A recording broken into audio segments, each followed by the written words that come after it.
Good afternoon, everyone. You were listening to the Army Historical Foundation podcast, and I am your host, Matt Seelinger. Today, we are joined by Dr. Bradley Gottfried, the recipient of the 2023 Army Historical Foundation Distinguished Writing Award for Reference. He is here with us today to discuss his award-winning book, The Maps of Spotsylvania through Cold Harbor, a detailed atlas of the 1864 Overland Campaign in Virginia that pitted the Union Army of the Potomac against the Confederate Army of Northern Virginia. So without further ado, on with the podcast. So, Brad, if I may, according to your bio on the dust jacket, you hold a PhD in zoology, and you've worked in higher education, and I'm guessing in zoology, or I think administrative too. Positions? Started off in biology and then went into administration. So probably was a faculty member for about 11 years and then went into the administration after that. Okay. So my question is, how did you become such a prolific author in a fairly different field of study? Was Civil War history something you were always interested in, or was this something that came to you later in life? Yeah, it's an interesting story. When I was a kid, probably about maybe 13, 14 years old, I developed an interest in the American Civil War. And probably because my brother had developed an interest and I followed in his footsteps, you want to always emulate your older brother.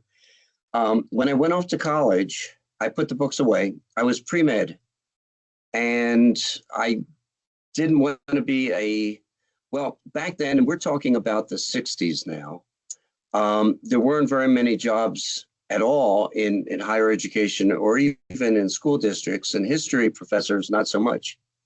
So I was pre-med, and make a long story short, realized when I was a senior going into my senior year, didn't want to be a physician, and said, okay, what am I going to do? I'm not going to start all over again. And I went on, got a doctorate in zoology.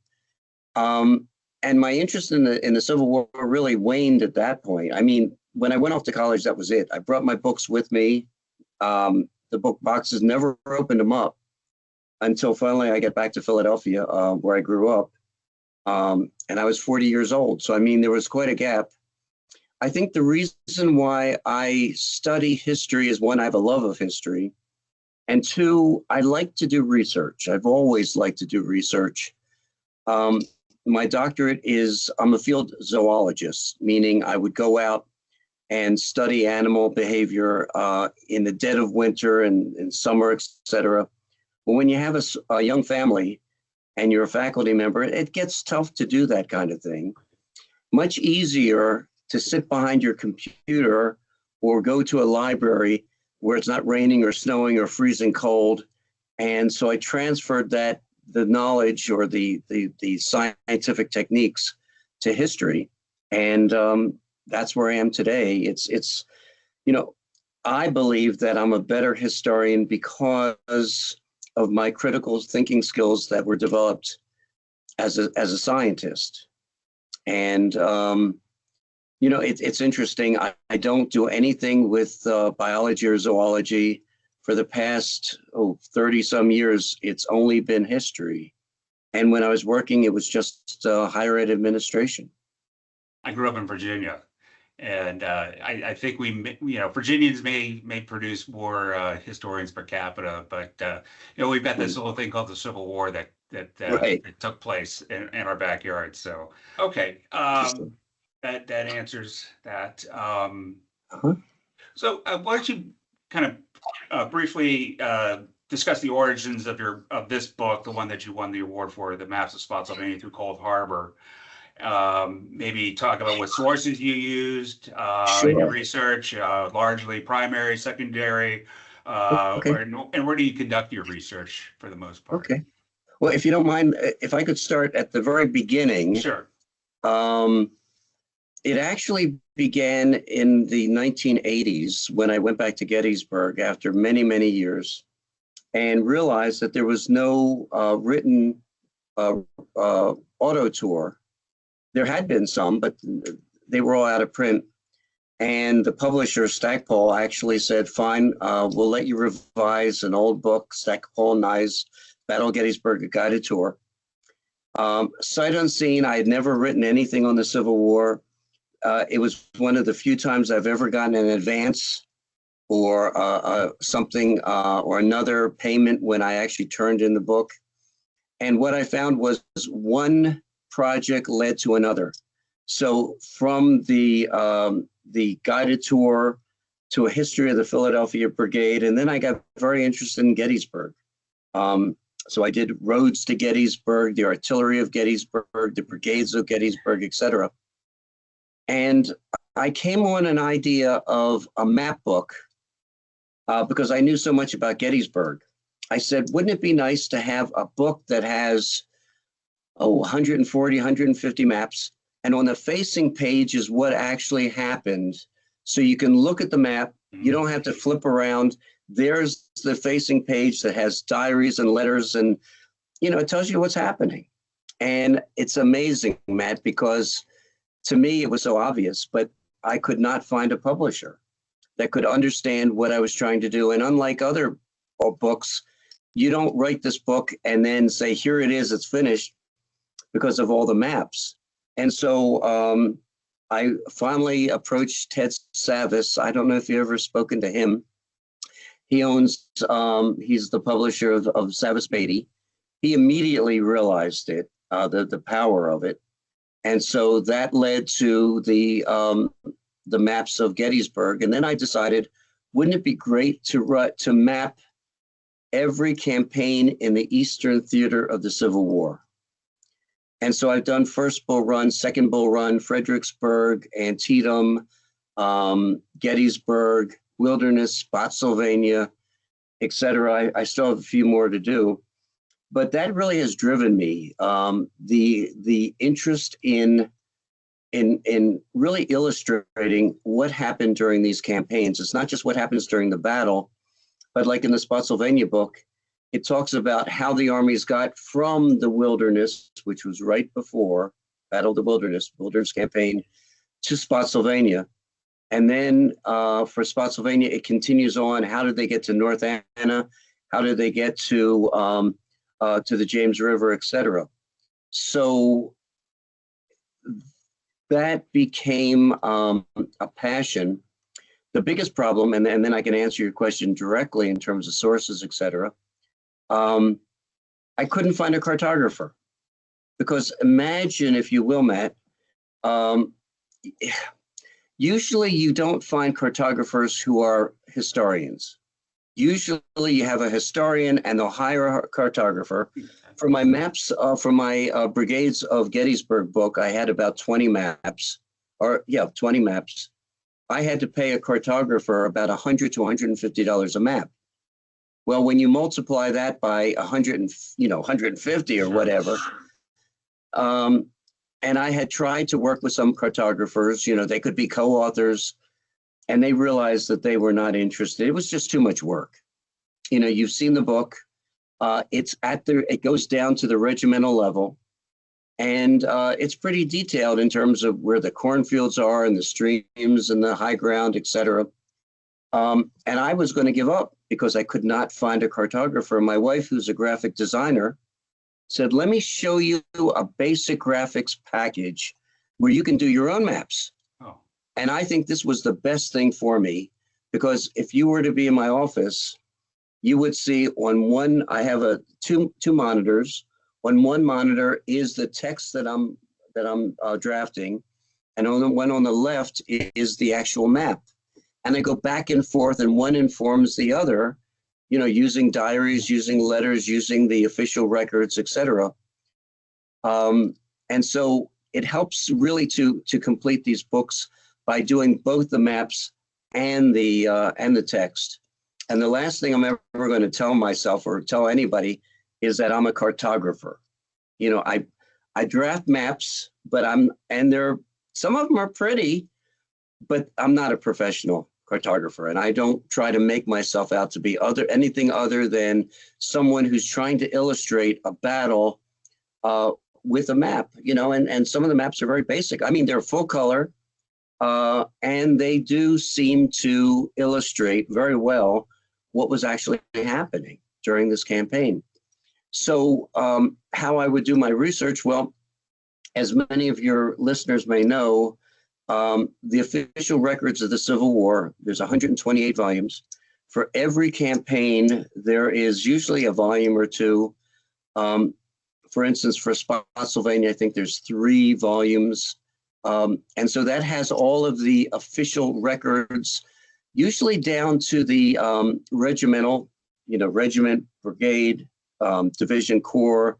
The Army commander will also contribute. Oftentimes you'll have the orders, the period orders, not just the after battle reports, and then supplementing that with letters and diaries. So that's helpful. And also, and I don't mind telling people that I cheat.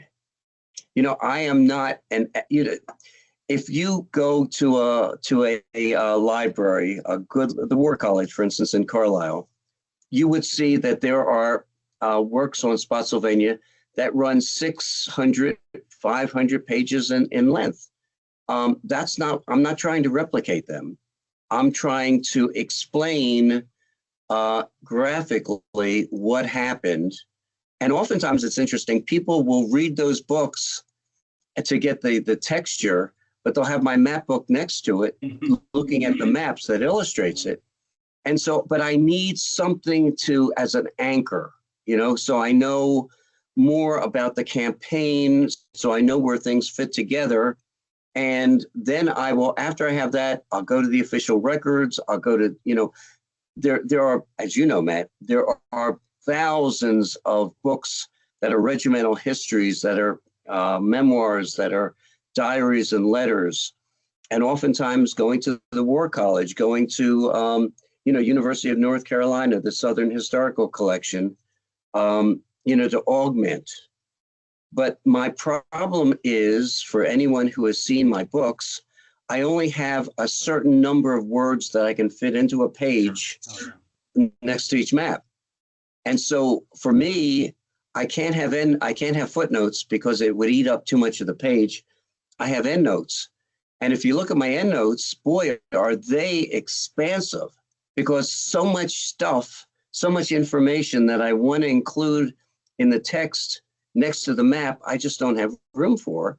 But I have space. Ted Savis says as much space you need for the endnotes, because it's smaller. The font is 10 type. I guess it's a 10, maybe even lower. And that really helps in terms of really telling the story. The other piece is, and I don't know if you want to get into this in the future, but where a unit actually was located oftentimes is open to debate. So you'll have 2 soldiers who were side by side during the battle, and they will describe their experiences. And oftentimes they're completely different in terms of their experiences, in terms of where they were located, et cetera.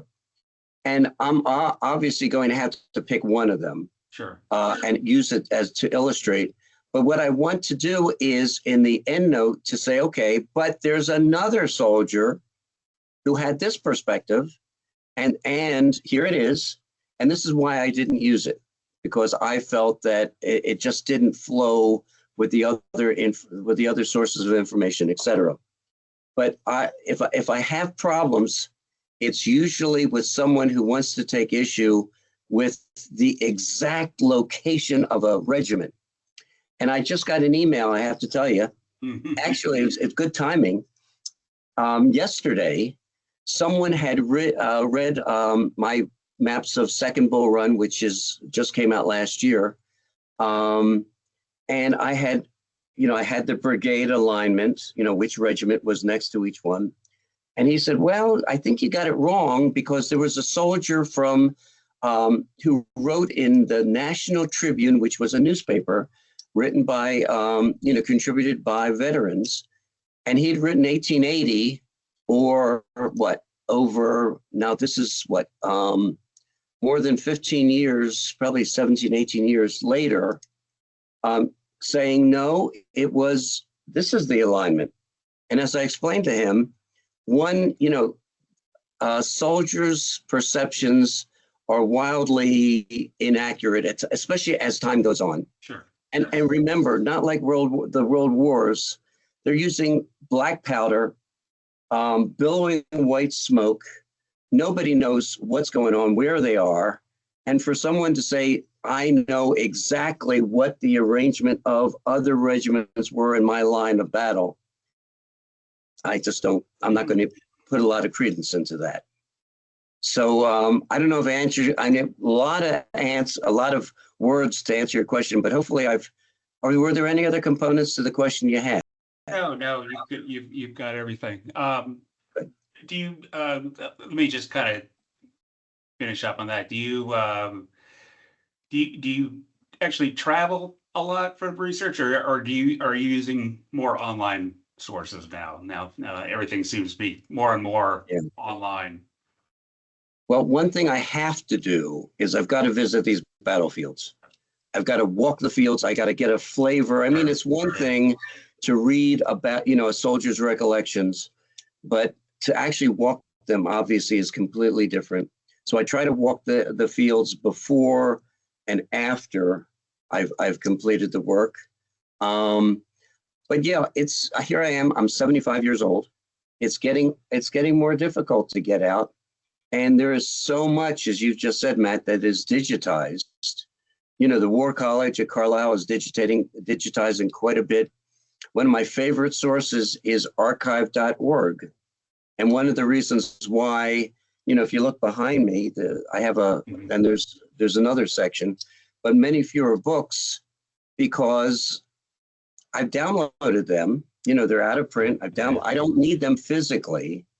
And that way, if I go on vacation, I can bring the books with me, on my thumb drive. So it works much, much better in that regard. Okay. Well, you answered my next question was who creates the maps for your books, and that's great. Yeah. And I have to say, for someone who's not a quote unquote professional cartographer, they're great maps. Thank you. You're really doing us all, who are interested in Civil War history a great service, because I mean that is always one. It's always hard to find good maps in most books. One, because they just the size limitations, but the way you've done them with the map on one side and the narrative on the other is incredibly helpful. And I've seen I've seen many of your other ones, so they've all been quite good. In fact, I think we've had some of your other ones nominated. Okay. By the way, if I could mention, people have asked me, why do I do this? Because you can imagine, Matt, if I'm just writing the text, that's going to take a body of time. But then to do the map, it's going to be more. In fact, it's more than double because I spend more time getting the maps right. The text seems to flow. I don't have as much problem with that. And I've been asked on several occasions, why do you do this? It takes so much time. And I tell them it's for the 13-year-old boy that I was. Because I don't know about you, Matt, when you were growing up, but I would read about these campaigns, and whether it's Gettysburg or Antietam or Spotsylvania, and I had no idea what was going on because, as you said, there just are never enough maps. And I say to myself, if I had this book then, it would have been just an amazing situation for me. I would have understood it so much more thoroughly than I did back then. Have you ever led staff rides, say for Army War College or any other military groups? So I've been trained. I'm a certified Antietam battlefield guide. Okay, that's right. And I have been trained to do staff rides.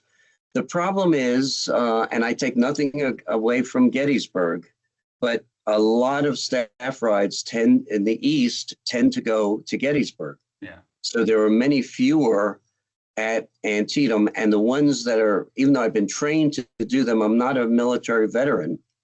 We have 3 guides who are veterans, and there's just enough for them to do those staff rides. I would love to do a staff ride, but and hopefully someday I'll be able to. Okay. Yeah, we've done them years past in Antietam. We had the former executive director who hired me years ago. He used to do a lot of ours, but he's gotten up there in years and has kind of Hmm. handed it off. But I mean, Antietam's a good one. That was always one Hmm. of my favorites. One, because it's not as tourist. I mean, it's not as tourist packed as a lot of other ones. Right, So right. anyway, And I think it's easier to understand that yes, campaign, that battle it, as well. it's almost it's like clear stages. You Hmm. go from north to south. So That's yeah, right. correct. I always thought it was very kind of compartmentalized. I guess is a way Hmm. to say that. Definitely, I agree with you. Um, so why don't you tell me? I think you briefly mentioned, but some of the other books. What are some of the other map, at least Atlas camp or Atlas books that you've done? So I've done all of them. Maybe I should look at it the other way. I've done all of them in the Eastern Theater except for Chancellorsville, Oh, Petersburg, and the two Shenandoah Valley okay. campaigns. I was going to ask this. The Um, 64 campaign is one of my favorites. yeah, so I'm going to get to that. I'm Okay. finishing up the Peninsula and 7 Days campaign Oh wow. now. I have about half of the Petersburg slash Appomattox campaign finished, and people think I'm nuts who don't study the Civil War. But if you study the Petersburg campaign, I mean, talk about total war. Just about every day there was killing. There was very little break in the action, and I just said to myself, I need a break. This is too intense. I'll do Second Bull Run campaign instead. So I put that aside. I'll get back to it eventually, but uh, as soon as I'm done the Peninsula 7 Days campaign, I'll probably get to Chancellorsville because a lot of people ask me about that one. Mhm. But it's interesting, Matt, and everybody or most people have heard about the Battle of Williamsburg. They've heard of the siege of Yorktown. They've heard about Seven Pines and Fair Oaks, etc. But it is so fascinating when you start to dig into them and actually map them. It's completely different, your perceptions, than what you read in a book. Because again, there just aren't enough maps. And I love doing what I'm doing because it's almost like I'm learning so much for myself, and then I'm saying, okay, now I'm going to share it with others. And Williamsburg is a great example because I don't know if you know much about the Battle of Williamsburg, but I've been to it. Yeah. so most people will talk about Winfield Hancock and the big charge against his troops, and the reality is that was at the very end of the battle. It was a sidelight. It wasn't even the major battle. And yet, if you ask most people what was the major activity during that battle, they'll talk about Winfield Hancock, when in fact that was very minor. So I'm hoping that I'm also helping people understand that preconceived notions may be incorrect. The whole issue of McClellan, talk about a lightning rod, and his activity during the Antietam campaign, the Maryland campaign, very, very different. Okay. I was going to say, have all your books been how do you say his name? Savis? Yes, Savis Beatty. I've never talked to him on the phone. I've emailed with him, but Uh-huh. I've never talked to him. Very passionate. Have all your books been published by him, or you said Only that the map, only the map, the map only the books? map Okay. books. Okay. Now he does have a side wing. It's called Emerging Civil War, Okay. and I've done some books with my wife. They're small books, like Lincoln Comes to Gettysburg, or Race to the Potomac, which is the aftermath of the Gettysburg campaign.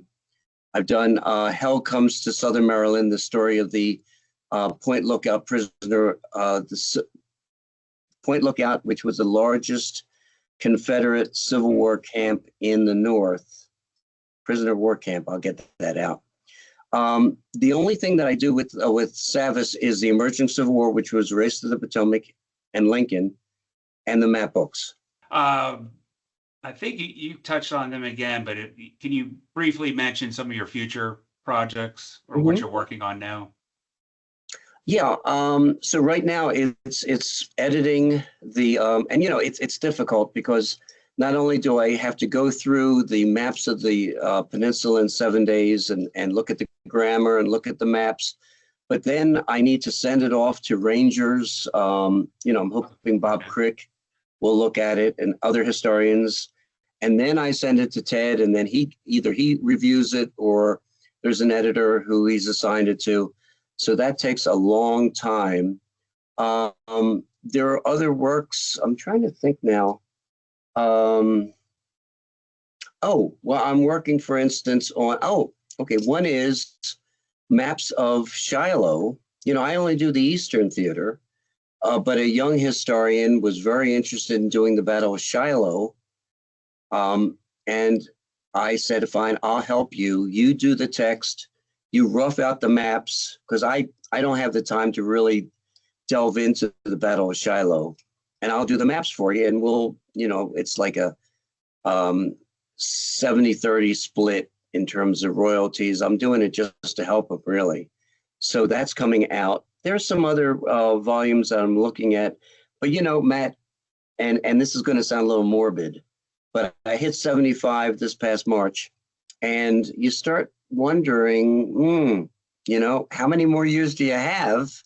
And I've got all these I really want to finish the maps of the Shenandoah Valley, 62, 64, Petersburg, Chancellorsville. And that's what I'm really keying in on now. I really want to finish that up. It is a legacy for me, to be able to say, done every campaign. And what's interesting, and I don't know if you see this, where one book leaves off, another map book begins. So it starts at the very beginning of the war, all the way into Appomattox.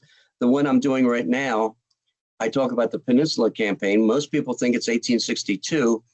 I'm actually talking about Ben Butler and 1861 and Fortress Monroe and Big Bethel, which is in 1861. Right.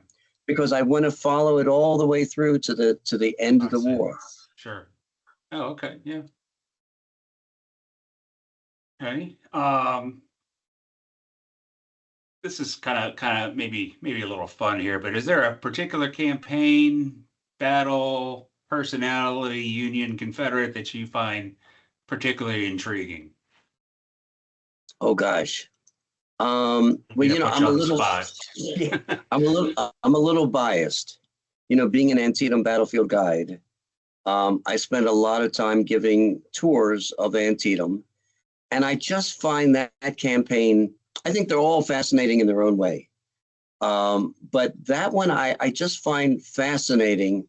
Some of the decisions that Lee made, he earned the term audacious when he divided his army up, and to Special Orders 191 to attack Harper's Ferry, when he decided that he would wait at Antietam outside of Sharpsburg, even though his back was against the Potomac River. You never do that against an insurmountable barrier.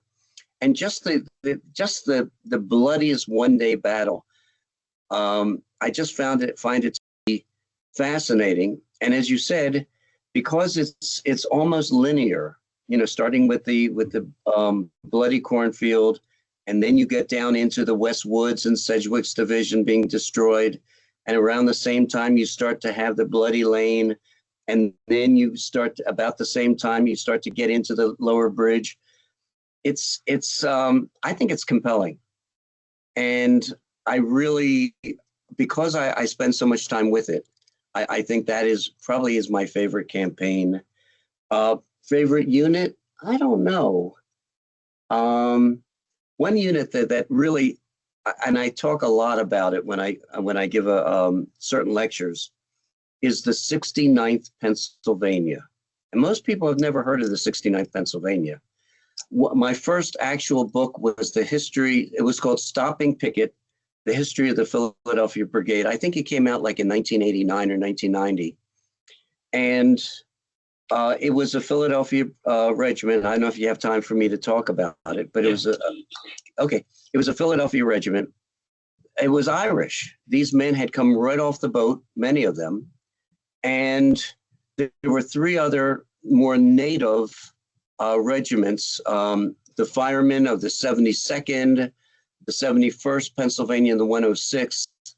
And I think about how, and I wrote about it and read about it and researched it.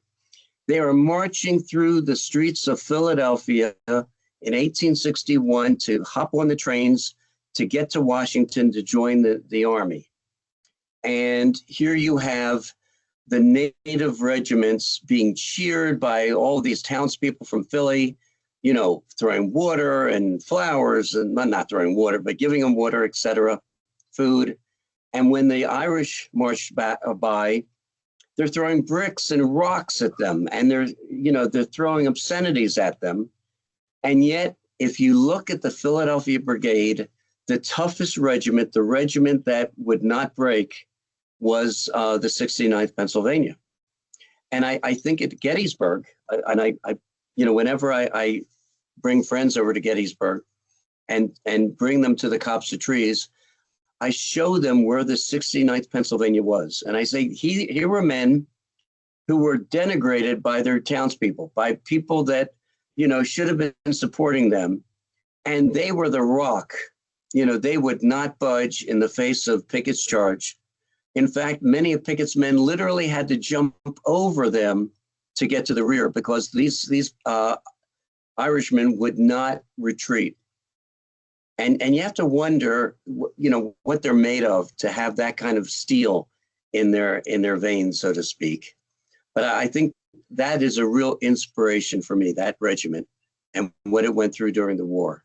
Yeah, I'm not familiar with them. I'm gonna have to look them up now. Yeah, it's a great regiment. Okay. Well, I don't have anything else. If there's anything else you would like to add. I do. I have to tell you, and I've mentioned this to you, how much this award means to me. I've gotten other awards from other roundtables for book awards, but I don't know. This one, it surpasses all of the others, and I'm just so proud to receive this award.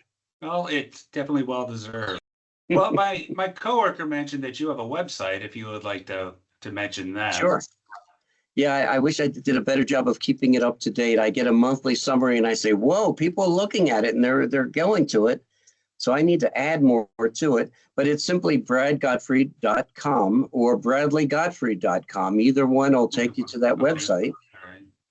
And if anybody is ever in Gettysburg and wants to have a town tour or a battlefield tour of not only the battlefield of Antietam, but Harper's Ferry or South Mountain battlefields, certainly look me up because it's my passion. Okay. Well, that's all the time we have today. I want to thank you for your time, Mr. Gottfried, and all that you do. For our listeners, if you'd like to learn more about Army history, visit armyhistory.org, where we have a wonderful collection of history articles in our Army History Center.